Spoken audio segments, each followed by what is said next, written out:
Una de las enseñanzas más satánicas de la historia la enseña esta secta falsa de los mal llamados testigos de Jehová. Concretamente su cuerpo gobernante, de que toda aquella persona que muere, con independencia de los males que haya hecho en vida, ya queda absuelto de su pecado, es decir, pasa a ser alguien justo.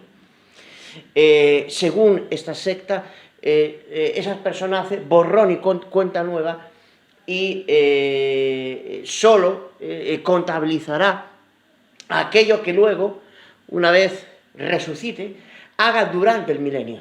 Una enseñanza de lo más repulsiva que incita a cometer todo tipo de crímenes, ya que si no me pilla Armagedón, puede hacer lo que quiera.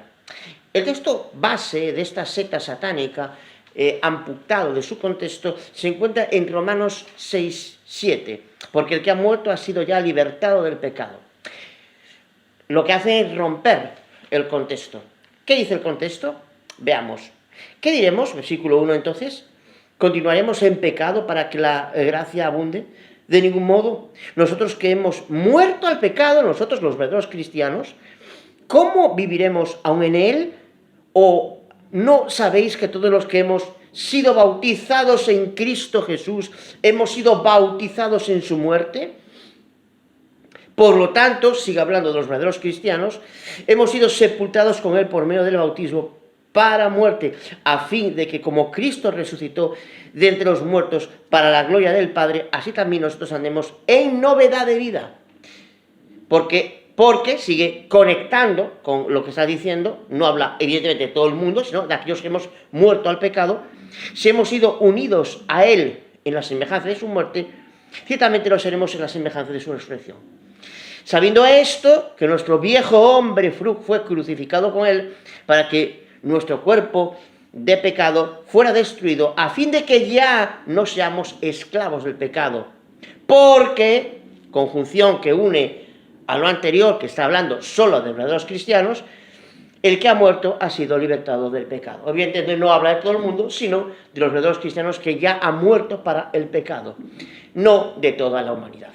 Por supuesto, sí va a haber un lugar de fuego donde dolorosos inicuos al final serán destruidos por completo en cuerpo y alma, tal como claramente enseña la Biblia en multitud de sitios. Por ejemplo, Apocalipsis capítulo 14, versículo 10, Mateo capítulo 13, versículo 39 al 42, versículo 50, etc.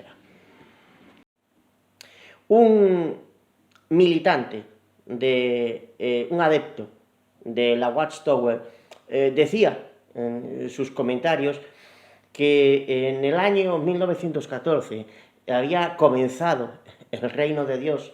Sabemos que donde tiene que empezar el reino de Dios es en la tierra. Apocalipsis 11:15 dice que los reinos del mundo han venido a ser de nuestro Señor y de su Cristo. ¿Dónde vienen a ser? Es en el mundo, en la tierra. Pero decía que Mateo 24:7 hablaba de guerras mundiales que empezaron a cumplirse en 1914. Pero ¿habla Mateo 24:7 al 8 y Lucas 21:10 de guerras mundiales?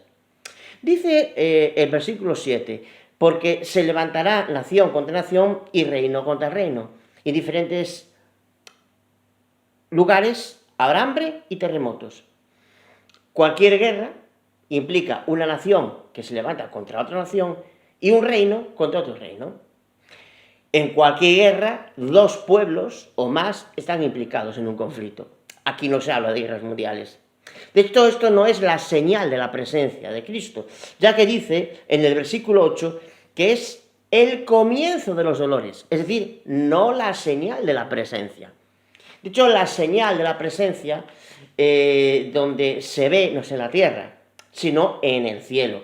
El versículo 29 nos lo indica. Dice, pero inmediatamente después de la tribulación de aquellos días, una tribulación que aún no ha empezado, ¿verdad? El sol se oscurecerá, la luna no dará su luz, las estrellas caerán del cielo y las potencias de los cielos serán sacudidas. Entonces, aparecerá ¿dónde? En la tierra, en el cielo.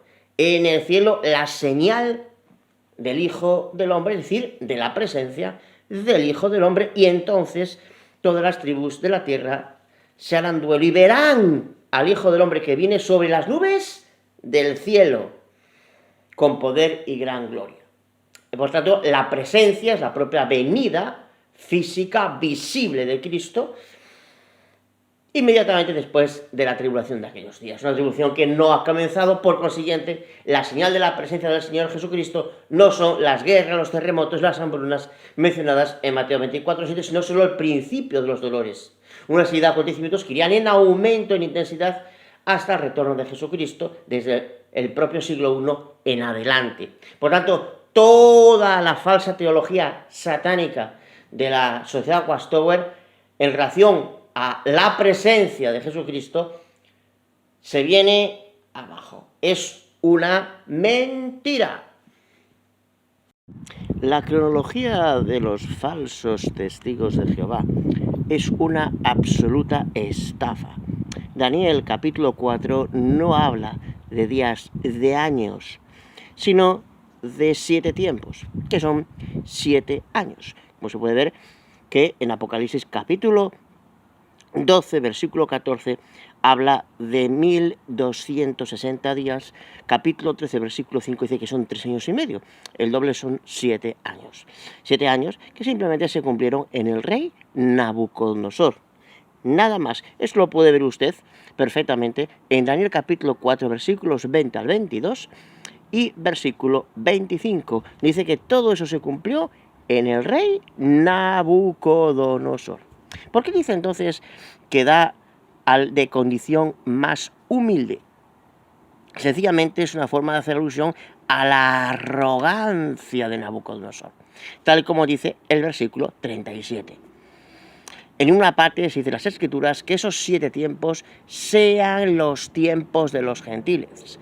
El propio Jesucristo lo negó en Lucas 21:24, pues ahí dice claramente que Jerusalén será hollada, no que continuará siendo hollada, sino que será hollada, cosa que se cumplió en el año 70 y hoy Jerusalén, de hecho, sigue siendo hollada por gentiles. Nada de eso tiene que ver con 2520 años. Números, capítulo 14, 34 y Ezequiel 4, 6 al 7 se refieren a 2 circunstancias específicas. En un caso, Ezequiel, que estuvo reposado sobre su hombro varios días en lugar de años, y el pueblo de Israel, que estuvo 40 años en lugar de días por el desierto. No se pueden extraer a cualquier circunstancia cronológica como el caso de Daniel capítulo 4. De hecho, ese tipo de numerología surge de los ocultistas de los judíos cabalistas en el siglo XI.